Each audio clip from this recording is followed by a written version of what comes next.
to different parts of the world, you will notice that the length of days and nights are different. Every part of the earth is having different length of days and nights. At the equator, days and nights are equal, and if you will move away from the equator, the days will become longer in summer and nights will longer in winter. As you go near to the poles, it has continuous 6 months summer and 6 months winter. Vertical and slanting rays of the sun. The portion of the earth that is tilted towards the sun receive vertical rays of the sun, while the other portion receives slanting rays. Means the part of the earth is receiving direct rays and other part is receiving slanting rays. Means not direct rays. Vertical means direct. This is because the vertical rays are concentrated in a smaller area, while the slanting rays are spread out over a large area.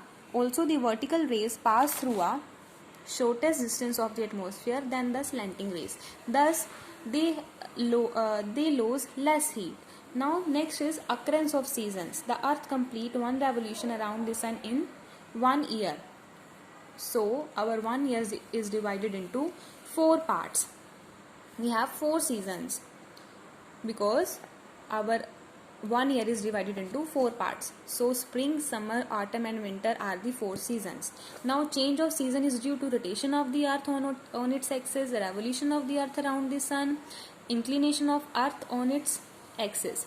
Now summer solstice 21st June, it is the longest day of the summer, because on this day the direct rays of sun fall on the Tropic of Cancer. That's why it is the longest day of the summer. Winter solstice 22nd December, it is the longest day of the winter, because on that day direct sun rays are falling on the Tropic of Capricorn. That's why it is the longest day of the winter. This is the diagram of 4 seasons: spring, summer, autumn and winter. The position on 21st March and 23rd September. On 21st March and 23rd September, direct rays of the sun fall on the equator. That is, on 21st March, the sun crosses the equator to move into the northern hemisphere, and on 23rd September, it again crosses the equator to move into the southern hemisphere. At these positions, neither of the poles is tilted towards the sun. The whole world experiences equal day and equal night as the circle of illumination passes through both the poles. So these both days are having equal day and equal night.